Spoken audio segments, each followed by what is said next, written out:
vous entendez. Si tu entends mal, là, ta vie ne sera pas bonne. Le principe est que tout ce qui va venir dans ton cœur, qui sortira de ta bouche, entrera par les oreilles. Toute la formation, toute l'éducation, tout cela vient par les oreilles.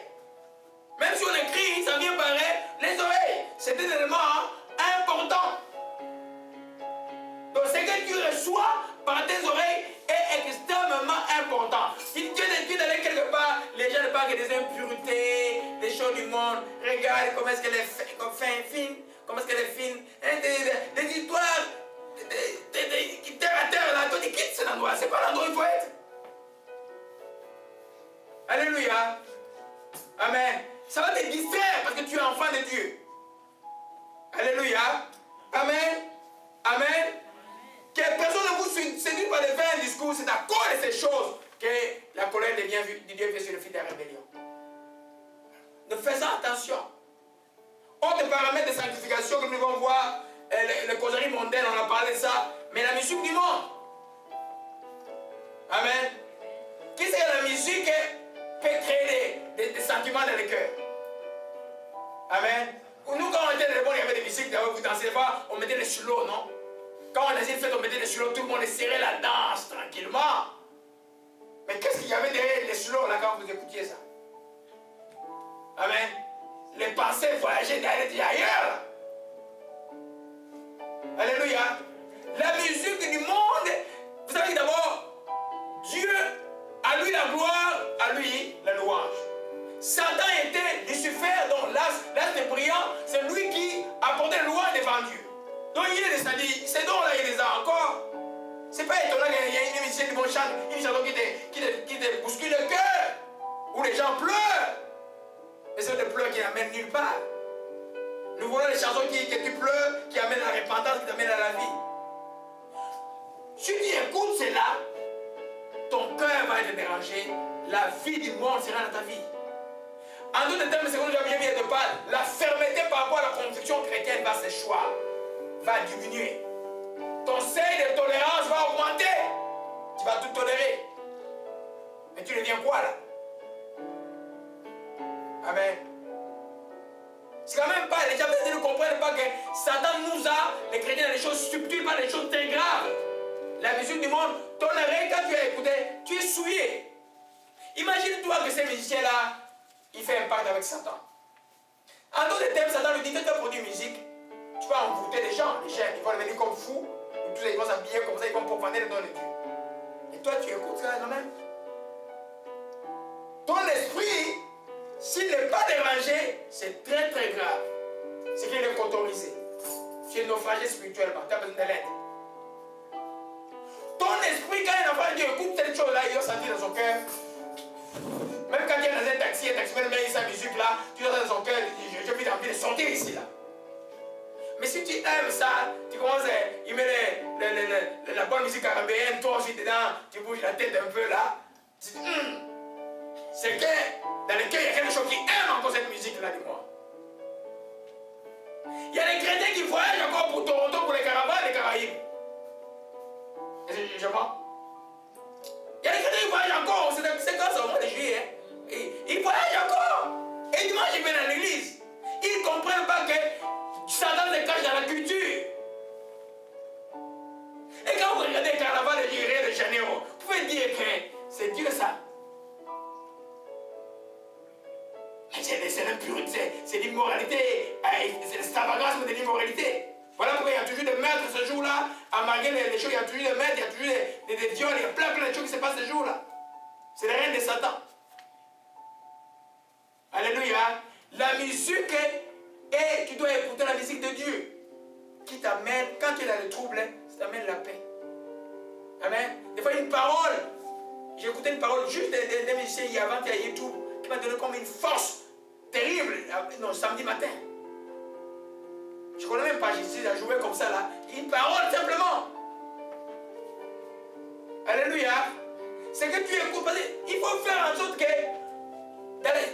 il faut être intelligent. Dans la vie chrétienne, il faut chercher toutes les choses qui vont faire que ta vie soit efficace et puissante comme chrétien. Amen. C'est pourquoi dans les moments où tu es calme, tu écoutes la bonne musique de Dieu. Et tu vas voir que ça va influencer ton intérieur. Et puis la chair est fatiguée, sa puissance est finie là. Et elle est conduite par toi, ton esprit conduit ta chair partout et elle est soumise. Mais si toi tu n'es pas fort là, c'est elle qui va te conduire. Amen. Hier j'ai regardé mon parcours, quand je cherchais mes documents, je vois beaucoup de choses de ma maman passée. Je peux dire que Dieu était avec moi dans beaucoup de choses. Tu peux voir que la main de Dieu était avec toi. Quand les gens pleuraient sur quelque chose, toi tu l'avais toujours automatiquement sans problème. Alléluia. Amen. Écouter est extrêmement important, mes bien-aimés. Je suis dans le moment de précarité, de troubles.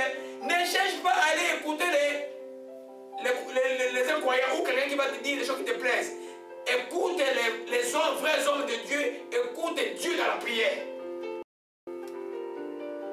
Des fois, tu vas te promener et dire, il n'y a rien, mon fils, c'est quelque chose qui va passer. Il n'y a rien, il va te dire ça des fois. Alléluia. Tu es dans les cas des gens qui ont le conflit, les familles, le conflit, les divorces, tu vas écouter ce qu'on n'écoute pas. Les mêmes gens qui t'entêtent demain vont te fuir. J'ai vu ça ici. Ils vont se moquer de toi. Ou bien ils vont même t'accuser chez le pasteur, les mêmes gens. Alléluia. Nous devons écouter ce qui plaît à Dieu. Je disais donc, je vais conclure cette fonction que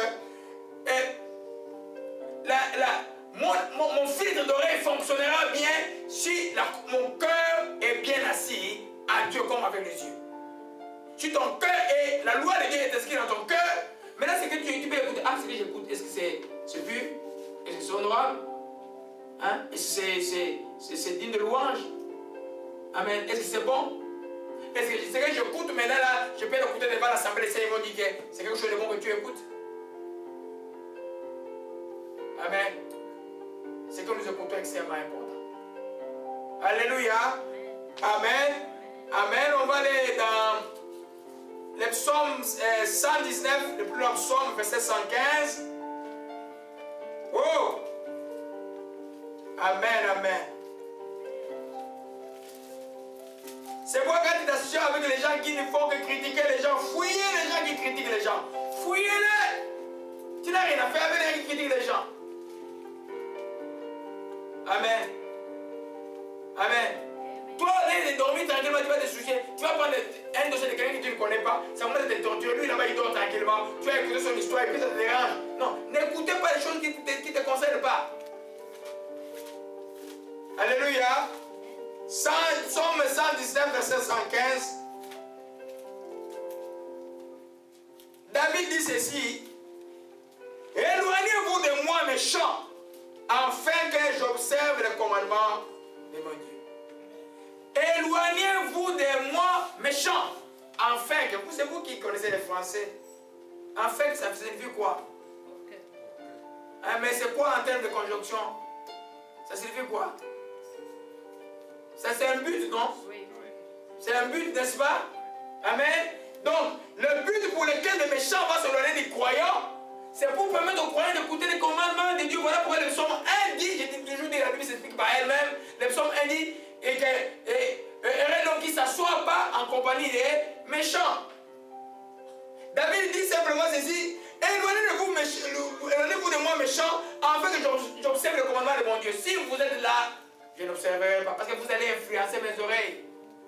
Voilà pourquoi vous devez, la Bible dit, séparez-vous d'eux. Séparez-vous des non-croyants, familial ou familial ou non familial. Ça veut dire que vous ne pouvez pas ensemble, vous pouvez l'aider. Mais vous ne pouvez pas faire des choses ensemble parce qu'ils vont vous blesser, ils vont vous influencer dans la mauvaise direction. Séparez-vous des demi-chrétiens, qui sont plus dangereux que les païens.